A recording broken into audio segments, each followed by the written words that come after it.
Alright y'all, what's up? We are going to be doing Vandy's Rock again.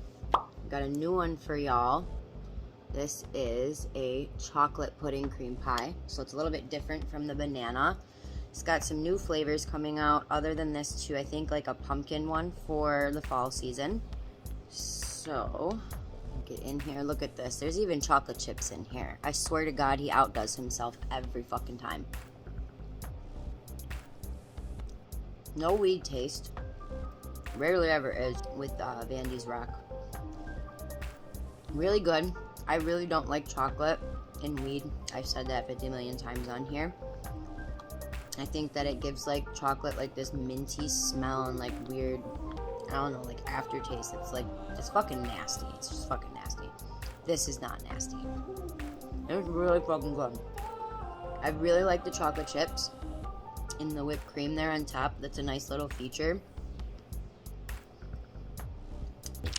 Let's get into the good part. We're gonna get into that graham cracker crust here on the bottom. That's my favorite part of all the pies that he does. This shit is good. Yeah, this shit is really good. It's good all the time. It's good all the time. So now, I've talked about Vandy's Rock before.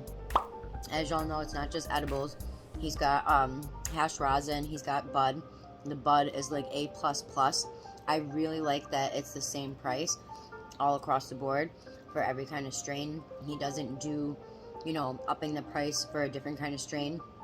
And it is a very fair price. I know that there's people out here that are charging like $65, $75 per eighth. Don't fucking pay that shit, okay? Don't do that. There's so many other people that do like cheaper shit, and if you want some good bud at a quality price, hit up Vandy's Rock, okay? They do it. I think it's like $50 for the donation for an eighth, and the bud is literally immaculate. It's fucking phenomenal, and you got to get on with the edibles.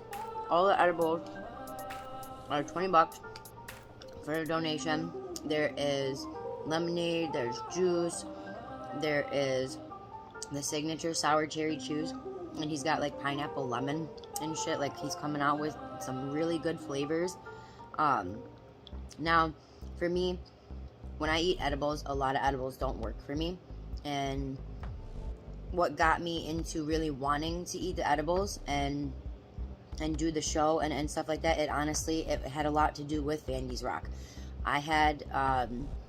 I'd been watching Cannabis Cum Laude, and then I found out that Steve had Vandy's Rock, and he was coming out with some bud and shit like that, and when I found out there was edibles, I was like, I gotta get on that.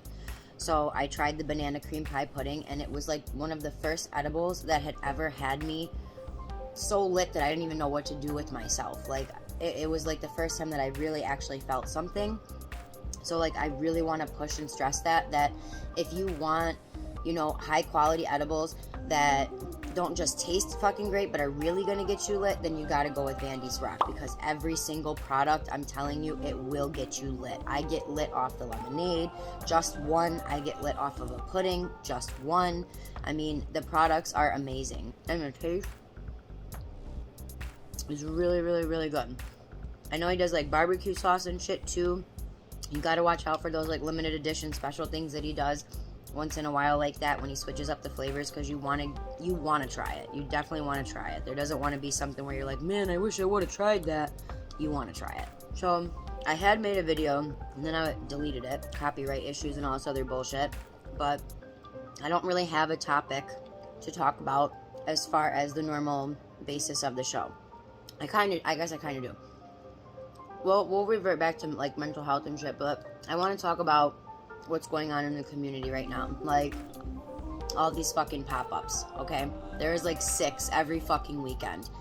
And then you see the shit about the law. You see the shit about Arundel and Gates and this and that. They're all trying to stop the shit. Keep doing these fucking pop-ups and there ain't gonna be shit no more.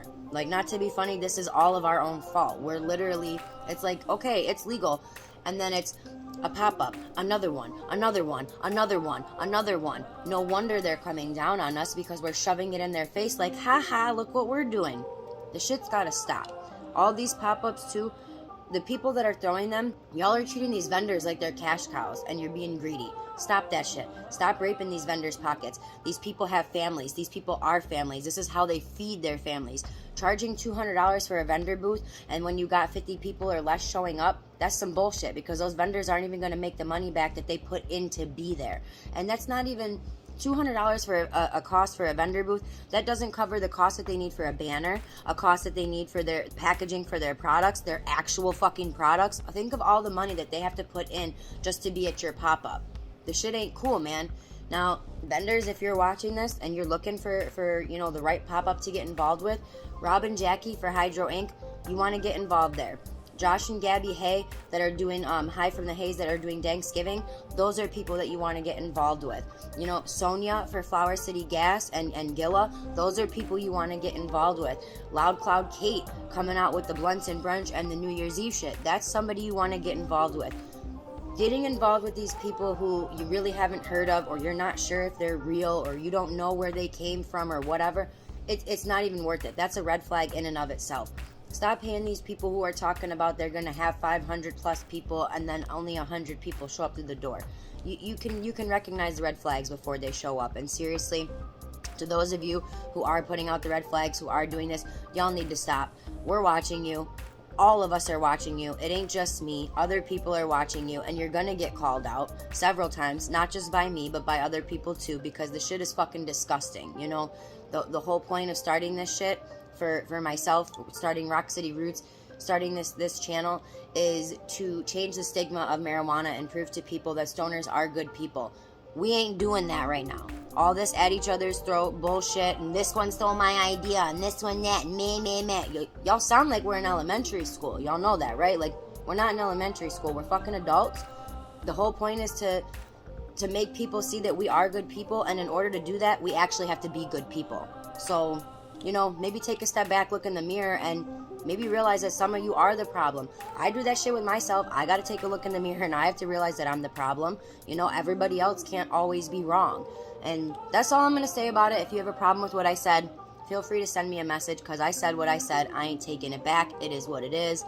That's the reality of it. And it does play into mental health, because I'll tell you what, I'm having even personal friendships that are going down the drain. I'm losing relationships that I had with people because I'm finding out that they're not, you know, who I thought they were. They're not great people, or they're just as greedy as the next one, or, you know, they're only out for themselves. And that's not what this community is for. That's not what we're supposed to be about. And it does play a big thing on your mental health. It gets you depressed. When you realize that someone wasn't really your friend, that shit makes you depressed. When you find out that a good friend said some shit behind your back that shouldn't be said, that shit hurts you. You know what I mean? It can be a big wake-up call, and it can play a really, really big effect into depression and anxiety and social anxiety and, you know, many, many other forms of mental illnesses. And we have to do better. All of us, including myself, okay? We all have to do better, because this situation ain't gonna fix itself, and it ain't gonna get better if we don't fucking do something about it. So, thank you for watching. I'm gonna get off. I'm gonna eat this. I'll be back with my reaction, and we'll go from there. Thank you for listening. If you agree with what I said, you know, fist bump through the fucking phone there. I appreciate you for agreeing with me, because it is what it is, and I said what I said. And if you don't agree with me, y'all can fuck off, respectfully. I said what I said. So it is what it is. I'm gonna go ahead and get off here. I'm gonna eat this up, and I'll be back with the reaction.